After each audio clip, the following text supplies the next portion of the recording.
नमस्कार शेतकरी बंधूंनो,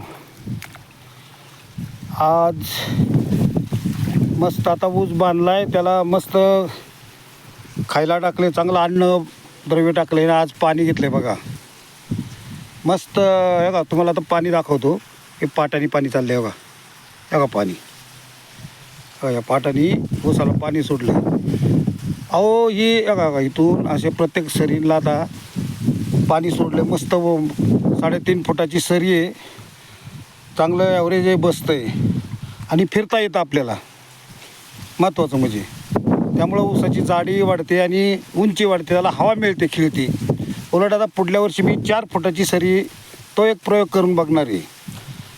कारण कसं आहे माहिती आहे का, ही आपली धरणी माता आहे, हीच आपल्याला जगवते आणि संपूर्ण जगाला अन्न देते, अशी आपली ही धरणी माता आहे.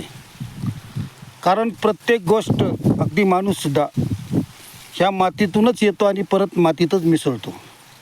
म्हणून ह्या मातीला, ह्या धरणी मातेला, या मातीला कधी विसरायचं नाही.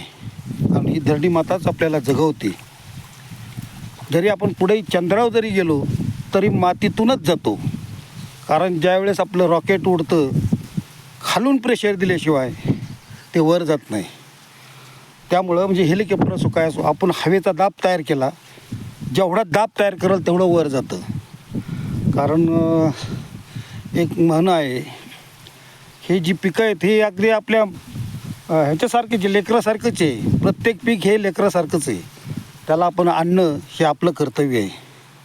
मग ती दुनिया काही म्हणू. आता काही लोक म्हणतात, काही मुलगा शेती करतो म्हणजे एकदम हलकं समजतात. शेती म्हणजे एकदम हलकं, की ज्याला दुसरं काही जमत नाही त्यांनी शेती करायची. पण असं काही नसतं. आपली जी वाडवडिलांची शेती ती आपल्याला करावीच लागते. आता मी नोकरी केली, बिझनेस करतो दुसरा, पण आपली वडिलांची जी जमीन आहे ती व्यवस्थित करायची. त्यातून कधी उत्पन्न मिळेल, कधी काय अडचणी तर असतात निसर्गाच्या. कारण निसर्गच येतो, आपण निसर्गावर जास्त मात नाही करायची, निसर्गाच्या नियमाने चालायचं. काही नाही, एवढंच. धन्यवाद. आता बरेच दिवस व्हिडिओ नव्हता केला, काही कामाच्या निमित्ताने. पण आता मलाच आठवण आली की आज एखादा व्हिडिओ करावा. कारण माझा एक 11 ऑगस्टला एक गाण्यांचा स्टेज शो आहे. त्यानंतर ती गाणी मी हे कृषी सेवा या चॅनलवर टाकणारच, ते आपल्याला पाहायला मिळतीलच. धन्यवाद.